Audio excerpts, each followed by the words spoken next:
घंटे में 36 मिनट, तो वहां पे थोड़ा सा मैं कंफ्यूज हो गई कि मतलब 36 मिनट 1 घंटे में। मुहूर्त, दो मुहूर्त की बात थी, याद है? उस श्लोक में ना दो मुहूर्त बताया गया था। हाँ तो कुछ याद आ एक रहा है घड़ी किसी आपने को? हाँ सर, एक घड़ी में हाँ, 24 मिनट बताया था आपने। 24। हम्म। मिनट। और एक मुहूर्त में 2 घड़ी बताया था, वो तो समझ में आ गया सर। फिर आपने वहां पे हम्म। एक वर्ड बोला है 1 घंटे में 36 मिनट, वो नहीं समझ में आया कि 1 घंटे में छत्तीस एक मिनट है। मिनट में 1 मिनट में 36 मिनट, ये एक नहीं, ऐसा घंटे नहीं हुआ आपने। सर वो 1 घंटा सर। 96 मिनट बोले थे, हाँ शायद आपने ना, 96। 96, 96 बोला होगा, 36 नहीं, 96 होगा। नहीं नहीं, आपने 24 ये वर्ड चौके बोला 96, 1 घंटे में 48 दूनी। 36 मिनट। नहीं, ऐसा एक नहीं बोला घंटे, था। मैंने एक दो बार घड़ी में रिपीट ऐसा नहीं करके 36 बोला। देखा मिनट है। होता है, दो अच्छा देखो, मुहूर्त में 96 हाँ मिनट देखो, होता है, देखो और एक अगर घंटा 36 मिनट। अगर ऐसा हमने बोला होगा तो गलती से बोला होगा, बट ऐसा नहीं है। ठीक है, अच्छा। निकल गया होगा, ध्यान नहीं रहा होगा, लेकिन शायद ऐसा नहीं बोला हमने, क्योंकि बाकी लोग तो थे। मान लेते हैं अगर निकल गया होगा, जवान फिसल गई होगी तो फिर हाँ सर, कोई एक बात मिनट नहीं। मैं रिपीट करती हूँ फिर से। आपने एक घड़ी वाला सही बताया है, मुहूर्त वाला भी ठीक बताया है। लास्ट में आपने एक वर्ड बोला था 1 घंटे में 36 मिनट, तो उसमें मैं कंफ्यूज हो गई, मैंने बोला फिर वो से मैं पूछ लूंगी सर। निकल गया होगा, वो गलती से आ अच्छा। गया। ठीक है सर, ठीक सर है सर। ठीक है। Thank you sir. आपने ऐसे बताया था कि एक घड़ी में 24 मिनट और 4 घड़ी का कुल समय 1 घंटा 36 मिनट, ऐसे बताया था सर ने। हाँ, 1 घंटा 36 मिनट, बहुत बढ़िया ज्योति जी, चार ये घड़ी बोला का हमने। बताया था सर जी ने कि सर, एक ऐसा ही घंटा बोला था। 36 हाँ, क्योंकि सही आपने कह रहे हैं। बोला था ना कि ऐसे घुमा के भी क्वेश्चन पूछ सकते हैं। पूछ सकता है, बिल्कुल पूछा हुआ भी है। ठीक है, हाँ सही कह रहे हैं, 1 घंटा 36 मिनट बोला होगा हमने। बहुत बढ़िया। वो शायद एक जो है आपने ध्यान नहीं दिया होगा, 1 घंटे में नहीं, 1 घंटा 36 मिनट बोला होगा, दो मुहूर्त। हाँ यही बोला था 1 घंटा 36 मिनट, इसका मतलब थोड़ा सा एक्सप्लेन कर है। दीजिए सर, समझ नहीं आया, यही बोला था अरे आपने। तो 96 मिनट को कितना, एक एक घंटे में कितना मिनट होता है? बस 8 मिनट। 60 मिनट होता है कि नहीं? हाँ जी। और 36 सेकेंड, 36 मिनट कितना ऐड कर दो उसमें, कितना हुआ? 96 96। हुआ। अच्छा। हाँ जी सर। वही तो हुआ ना, 1 घंटा 36 मिनट, इस तरह से भी पूछ सकता है। अच्छा हाँ जी सर, ठीक है, हाँ ये वर्ड बोला था आपने 1 घंटा 36 मिनट, तो मैं कंफ्यूज हो गई। ठीक है सर। क्लियर हुआ? हाँ जी। हाँ जी सर, थैंक यू। ठीक। और किसी का कोई प्रश्न है? सर मेरा है क्वेश्चन। हाँ पूछिए। सर वो कल आपने ध्वनियां बताई थी, प्रथम, मध्य और अंत में, कि समुद्र, मेघ, भेरी, हम्म। झरझर की। तीन, सर ये इसको मतलब ये क्या तीन है मेरे भागों को? में। हाँ जी, 3 भागों में बांटा उसको। इससे सर्वप्रथम जो है मध्य था। ठीक है, मध्य में, सॉरी, सर्वप्रथम था। सर्वप्रथम में समुद्र, मेघ, भेरी, झरझर नाद के समान सुनाई देगा, ये एक हमने बोला। फिर हाँ सेकंड जी। मध्य में बोला ढोल, शंख, घंटा, घड़ियाल से उत्पन्न घड़ियाल। नाद। हम्म। ठीक है, ये दो है। हम्म। तीसरा हमने अंत में बोला किनकिनी, वेणु, वीणा तथा भ्रमर की। आपने देखा, सबसे पहले साउंड बहुत तेज था, जैसे ही धीरे धीरे हम मध्य में आते हैं तो साउंड उससे कम हो गया। समुद्र, मेघ, ये सब कितना तेज आवाज रहती है, मेघ की आवाज कितना कर्कश रहता है, बहुत तेज रहता है। फिर मध्य में आप आओगे ना तो उससे साउंड कम हो गया, शंख, घंटा, घड़ियाल, ये सब साउंड कम हो गया उससे मध्य में, सूक्ष्म से सूक्ष्मतर की तरफ था। याद है ना? फिर जैसे ही Yes. आप अंतिम अवस्था में जाओगे ना, लास्ट वाले में, तो किनकिनी, वेणु, वीणा, भ्रमर, गुंजार के समान इसकी ध्वनि है। अंतिम अवस्था, ये 3 भागों में बांटा है, तो ये ध्यान रखना है। और बाकी जो अवस्था थी, आरंभावस्था, घटावस्था, परिचय अवस्था, निष्पत्ति अवस्था, उसमें साउंड था। Yes sir. ठीक है। सर इसको फिर पहला, क्वेश्चन, क्या क्वेश्चन इसका जो बनेगा वो किस तरह से बनेगा सर?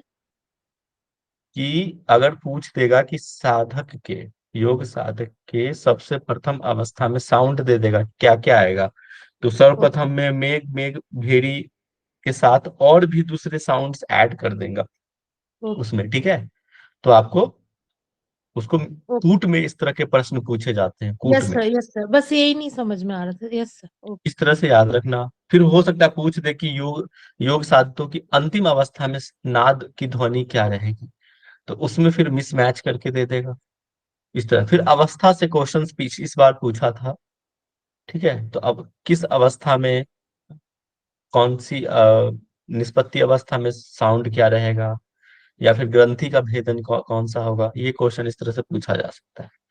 एक था कि इस पूरा ही साउंड था उसमें, समुद्र से स्टार्टिंग से लेकर भ्रमर तक की साउंड था पूरा, तो आप उसको रट जाओ, तो इसी समय से प्रश्न पूछा जाएगा, ठीक है, यही हिट है। और फिर चौथे उपदेश में आपको राजयोग के पर्यायवाची शब्द से प्रश्न पूछा जा सकता है। चित्त प्रवृत्ति के दो कारण थे, हमने बताया था, याद है किसी को? वासना और वासना और प्राण। प्राण, ये दो चीजें आपको याद रखनी है। फिर आदिनाथ के द्वारा कितने लय बताए गया? 1.25 करोड़, और इसमें से नाद सर्वश्रेष्ठ बोला, उसको ज्यादा महत्व दिया गया। फिर हाँ, तो स्वामी वाला प्रश्न है, इंद्रियों के स्वामी कौन सा है? मन, मन के स्वामी प्राण वायु, फिर वायु का क्या था? लय, और लय किस पे आश्रित है? नाद पे आश्रित है। इसमें से प्रश्न आ सकता है।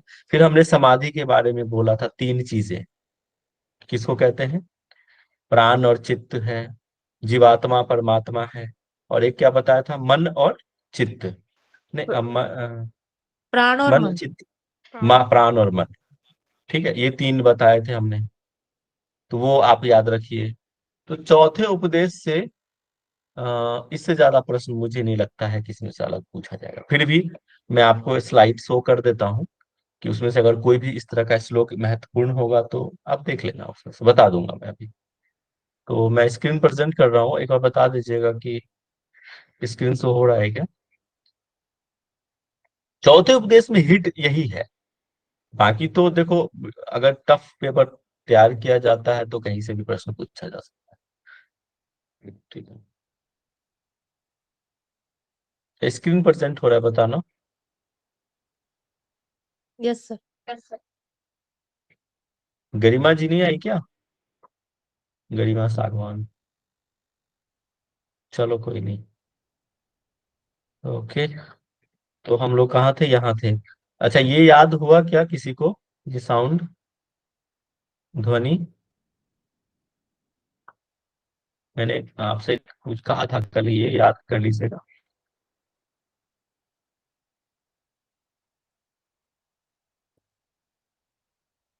ठीक है, ये बताया चलो। ये नहीं भी याद करो तो चलेगा, नहीं, हाँ, याद करना पड़ेगा ये याद कर लीजिएगा, इम्पोर्टेंट है, ठीक है। चलो हम आगे बढ़ते हैं, याद कर लीजिएगा ध्यान से, मैं पूछूंगा आपसे। देखो यही है कि इसका कॉन्सेप्ट है ये कि पहले तो सूक्ष्म से सूक्ष्मतर की तरफ नाद ये जो होता है जाता है। पहले बहुत तेज साउंड होगा, फिर धीरे धीरे जैसे आपकी साधना सिद्ध होते जाएगी, है ना, साउंड बहुत सूक्ष्म सूक्ष्म सूक्ष्म और सूक्ष्म हो जाएगा,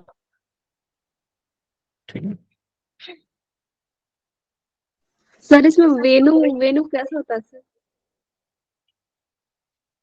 वीणा है ना, वीणा, वेणु कोई कोई कोई कोई वाद्य यंत्र होगा, वेणु। किसी को पता है क्या वेणु के बारे में यहाँ पे?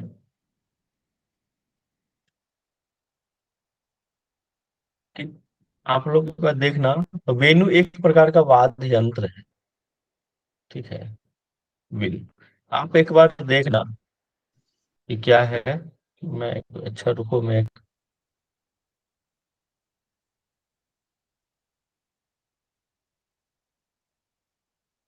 मूल श्लोक में तो वेणु का वर्णन नहीं है सर। वेणु है, वंश लिखा हुआ है उसमें। हाँ, वंश वीणा भ्रमर सना उसी को कहा इति है। नाना विधा नादा उसमें श्रवन्ते श्रूयन्ते ये मध्य का। किनकिनी वंश वीणा है ना, इसको सर्च करके देखते हैं गूगल पे, मिलता है क्या? सर मुरली आ रहे हैं, क्या आ रहा है? बांस की मुरली। अच्छा बांस, ओके, मुरली हाँ, गुड बांसुरी जो गुड, होती है। सही सही कह रहे हैं, सही कह रहे हैं। ये मुरली बांसुरी ही है, वेणु को बांसुरी कहते हैं। सही कह रहे हैं, याद आ गया मुझे।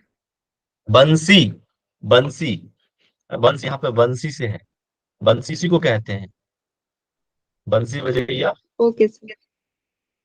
सुना है ना, बंसी बजैया, बंसी मतलब श्री कृष्ण को। बहुत बढ़िया।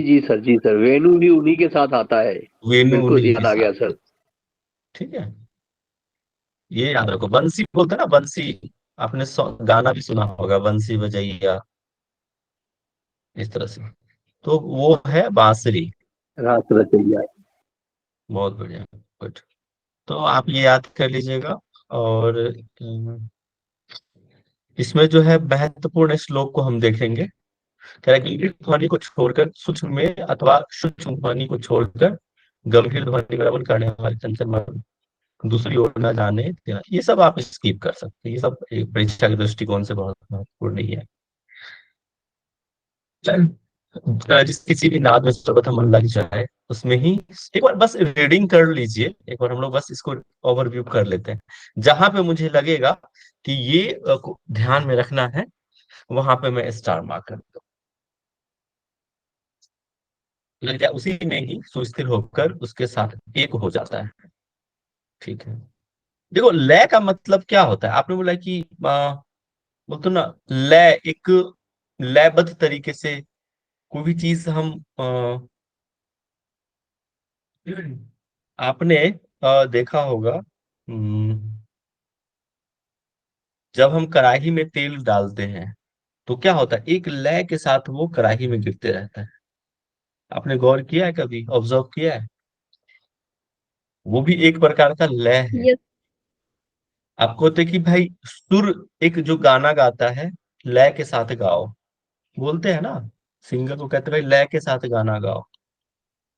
तो वैसे ही यहाँ पे है, अगर किसी साधक का किसी चीज में लग गया मन, तो ठीक है, एक तांता ध्यानम, मतलब एक प्रकार, मतलब वो उसी चीज में रम जाता है, लय लग जाना, मन लग जाना किसी चीज में, उसी को लय कहते हैं। ठीक है, तो यहाँ पे वैसे ही है, उसी से कहा गया है। मकरंद भी, देखो मकरंद मतलब क्या होता है, जैसे फूल का जो रस होता है ना, उसको कहते हैं। तो जब मधुमक्खी जो है ना, उसके फूलों के रस से मतलब होता है, मधुमक्खी को जो रहती है। ठीक है, भृंग, भृंग मतलब क्या होता है, भंवरा।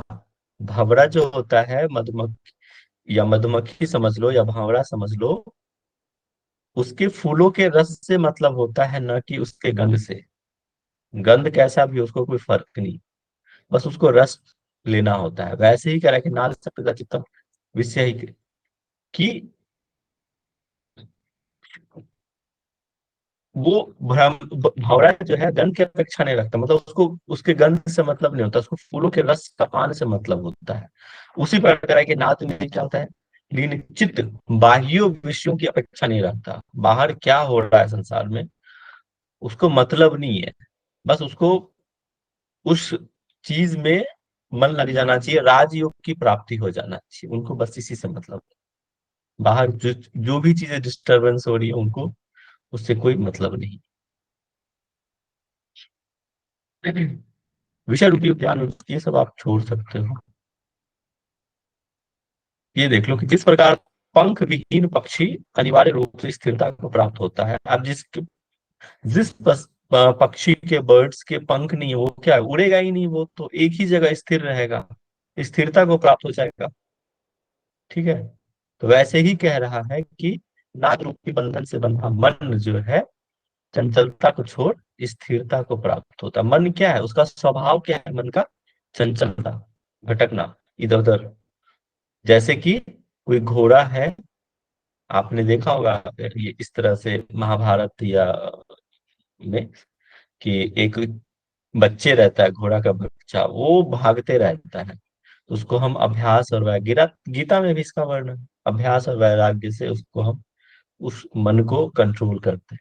तो वही कह रहे हैं कि मन जो चंचलता को छोड़कर एक स्थिरता को प्राप्त होता है। ठीक है,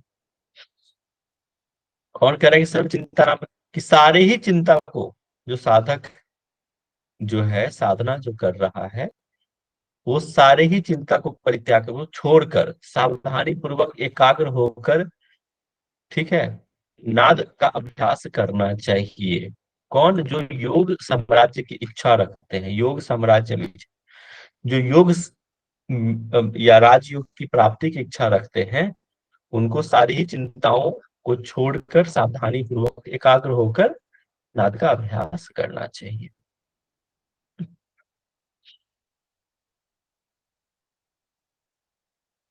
अब भारत का शब्द हमने पहले भी देखा, भारत का क्या, वो भी उसका स्वभाव है कि चंचलता।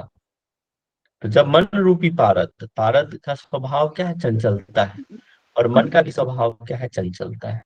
तो वही कह रहा है कि जब मन रूपी पारद नाद रूपी गंधक के प्रभाव से, ठीक है, चंचलता को छोड़ स्थिर हो जाता है, वही निरालंब व्योम में विचरण करता है, मतलब खेचर को प्राप्त करता है, खेचरी की सिद्धि प्राप्त करता है, वो व्योम। इसको खेचरी में आपने पढ़ा था ना कि व्योम चक्र भी कहते हैं, है ना, अंतर आकाश की भी सिद्धि प्राप्त करता है, ये चीज है। मन रूपी सर्पनाद के श्रवण से शीघ्र ही सब कुछ भूलकर एकाग्र हो जाता है, कहीं भी इधर, ये चीजें वही बातें हैं, मन एकाग्र हो जाता है। छोड़ सकते हो। देखो साधक के चित्त रूपी घोड़े के लिए यह नाद उपासना चार दीवारी के समान निरोधक है, इसलिए योगी को नित्य प्रति इसका अभ्यास करना चाहिए। भटकेगा नहीं, चार दीवारी के अंदर जैसे घोड़ा इधर उधर भाग नहीं सकता, जो चित्त है, मन है, ठीक है, वो क्या है? चार, मतलब चार दीवारी के अंदर ही कैद हो गया है। इसीलिए कहते हैं कि योग, योगी को नित्य इसका अभ्यास करना चाहिए, ताकि जो है, जो चंचल मन है वो इधर उधर ना भागे घोड़े की भांति।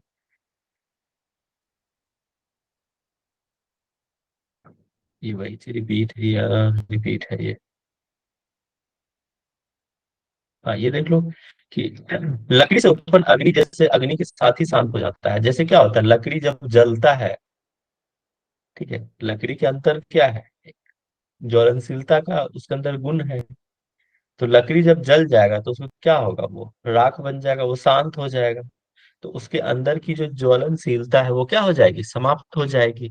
वैसे ही नाद में लगा हुआ जो चित्त है वो भी नाद के साथ ही लीन हो जाएगा। उसके अंदर का जो स्वभाव है चंचलता का, चित्त का, वो भी क्या हो जाएगा? शांत हो जाएगा। तो ये लकड़ी के साथ उपमा दिया है इसके अंदर, कि लकड़ी जल जाने पे जैसे ही वो राख हो जाता है, शांत हो जाता है, वैसे ही नाद में लगा हुआ चित्त क्या है?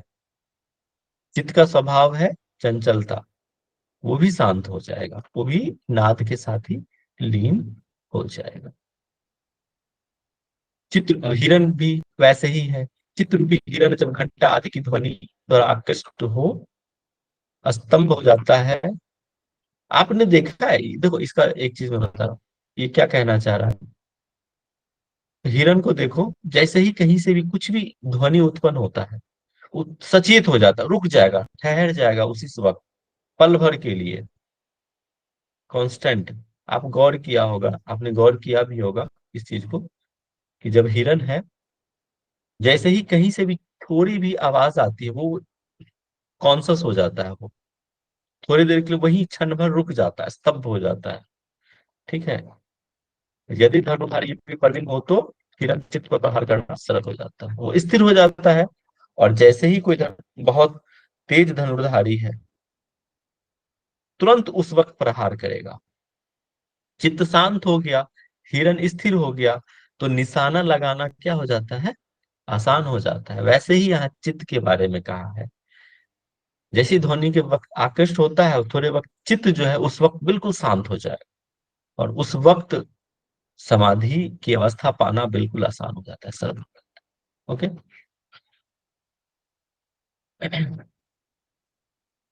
अनाहत शब्द में जो ध्वनि विद्यमान रहता है उस ध्वनि के अंदर ये बस, ये आप छोड़ सकते हो ये सब चीज।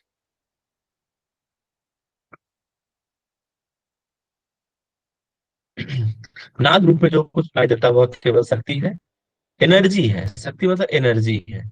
मैं आपको पहले भी ये चीज बात बताया था कि नाद रूप में जो भी चीज वो क्या है, नाद एनर्जी है।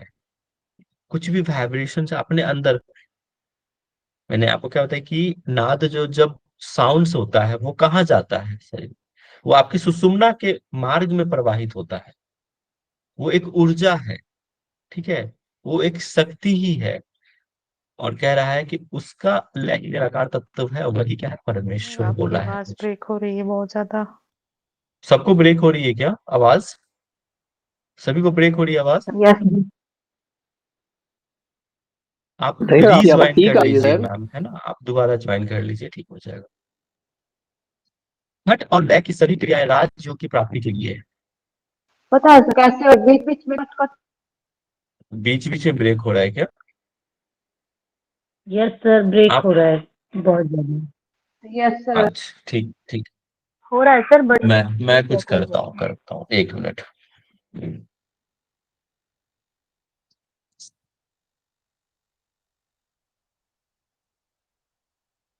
अब बताना, अभी ठीक है?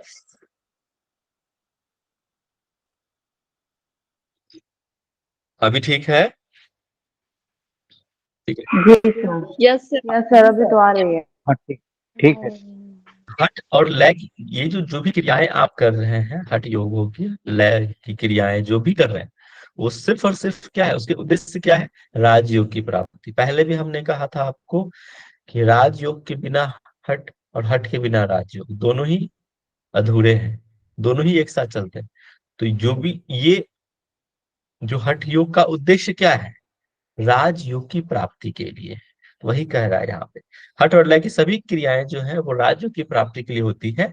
और राजयोग प्राप्त लेने के बाद ये अब आपका लक्षण बता रहे हैं कि भाई क्या होगा जब साधक राजयोग को प्राप्त कर लेगा, ठीक है, तो क्या होगा, मृत्यु को जीत लेगा, मृत्युंजय हो जाएगा, काल को जीत लेगा वो, ठीक है। याद रखना ये लक्षण, लक्षण के बारे में बता रहा है कि जब साधक को राजयोग मिल गया तो क्या होगा, तो मृत्युंजय हो जाएगा, काल को जीत लेगा, मृत्यु पे विजय प्राप्त कर लेगा।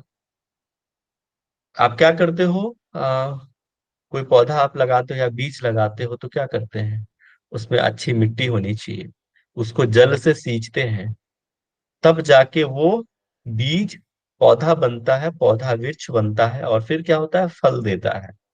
वो क्या हो गया, फल क्या है, रिजल्ट है ना, राजयोग है, समझ लो आप। राज एक अवस्था वो आपको मिल गया, वो फल मिला आपको।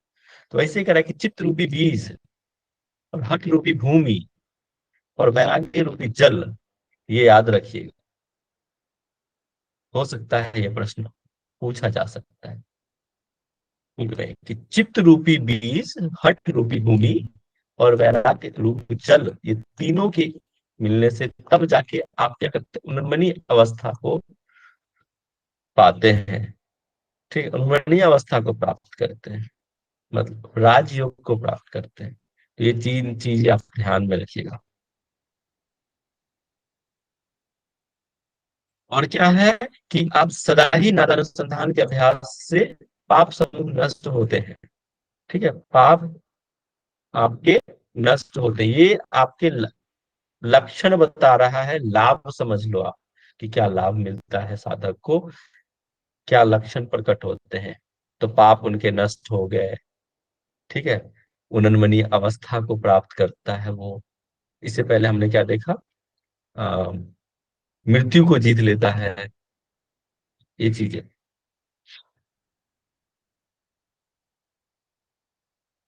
छोड़ सकता हूँ, ये क्या फेडेड है तो एक मिनट।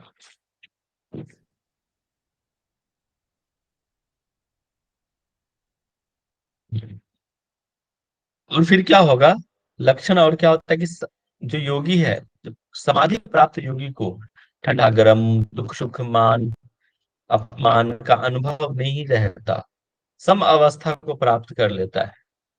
पूरी तरह से प्रत्याहारी हो जाता है।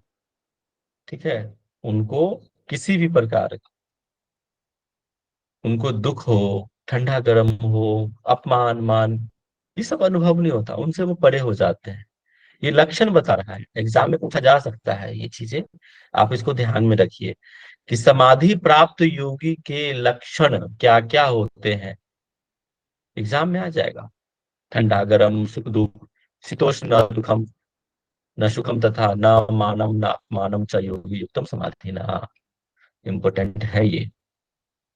ठीक है, तो ये आप ध्यान में रखिएगा।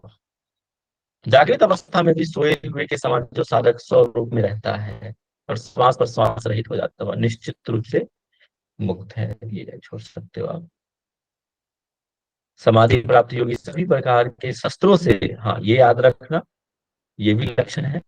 लक्षण करके समाधि प्राप्त योगी के लक्षण जो जो आपने अभी मैंने आपको बताया, वो पॉइंट करके लिख लेना, महत्वपूर्ण है, एक एक करके। ठीक है, समाधि प्राप्त योगी सभी प्रकार के अस्त्रों से अवगत नहीं हो जाते, उनको भी कोई भी अस्त्र शस्त्र, ठीक है, उनको नुकसान नहीं पहुंचाता। ठीक है, सभी जीवधारियों से शक्तिमान हो जाता, मतलब सर्वशक्तिमान हो जाएगा वो। किसी भी मंत्र यंत्र की पहुंच से परे हो जाता, उनपे किसी भी मंत्र और यंत्रों का प्रभाव नहीं पड़ता। ये लक्षण है, ये आपको याद रखने हैं। हम कह रहे हैं कि जब सुषुम्ना में प्राण संचरण नहीं करता तब प्राण वायु के नियंत्रण से सोमरस बिंदु जो है स्थिर नहीं होता है।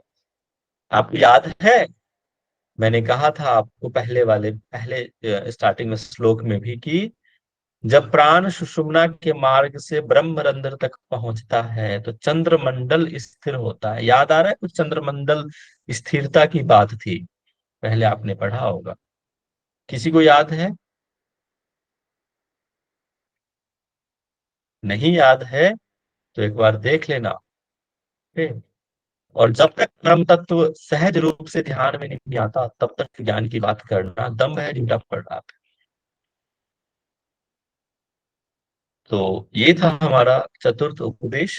अगर किसी को कोई समस्या है तो आप पूछ सकते हैं। मैं स्क्रीन अभी बंद नहीं किया हूं, अगर किसी को समस्या नहीं है तो मैं स्क्रीन क्लोज करूंगा। किसी सर को कुछ जो पूछना है? सर सर जो 107 नंबर श्लोक से और 110 नंबर श्लोक है वो इम्पोर्टेंट नहीं है क्या? नहीं, उसको आप छोड़ दे, मैं इसमें उसमें फेडेड था, मैं देख लेता हूँ क्या बोले। 107? 107 से और 110 तक। अच्छा, फेडेड था। मैं आपको बता देता हूँ इसमें क्या था। ये लक्षण है ज्योति जी, वो क्या है, लक्षण है, आप देख लीजिए उसमें भी कि समाधि से युक्त योगी मृत्यु का शिकार नहीं होता, कर्म बंधन में नहीं बंधता, लिख लेना सारी ये चीजें, यहाँ पे फेडेड था, किसी के भी अधीन नहीं होता। ठीक है, उन पे, समाधिस्थ योगी पे गंध रस रूप स्पर्श शब्द ये सबसे परे हो जाते हैं। ठीक है, ये बातें थी। और 110 तो मैंने बताया आपको। हाँ, 110 उतना कुछ है नहीं, ये ध्यान में रखना। ये जो दो श्लोक हमने अभी आपको बताया वो ध्यान में ओके। रखना। जो लक्षण है, आप लक्षण सारा पढ़ लीजिएगा कि क्या क्या समाधि प्राप्त योगी को, जिसको राजयोग या समाधि मिल गया है, उसके लक्षण क्या क्या है। कहीं से भी प्रश्न आ सकता है, तो आप सारे ही श्लोक को एक बार देख लीजिएगा। हिंदी वाला भी देख लेना, संस्कृत में भी याद करो चलेगा, नोट बना लेना उनके लक्षण। ठीक है, तो यही था हमारा चतुर्थ उपदेश। होप आपको समझ में आया होगा, मजा आया होगा हट प्रदीपिका को पढ़ने में, समझने में। तो ये हमारा था, चारों उपदेश हमने देख लिया है। इसके अलावा कभी भी किसी को कोई समस्या आती है हट प्रदीपिका को समझने या पढ़ने में, तो आप मुझे मैसेज कर सकते हैं। विशेष परिस्थिति में आप कॉल भी कर सकते हैं। ठीक है। पांचवा उपदेश को नहीं पढ़ेंगे? पंचम उपदेश परीक्षा के दृष्टिकोण से महत्वपूर्ण नहीं है।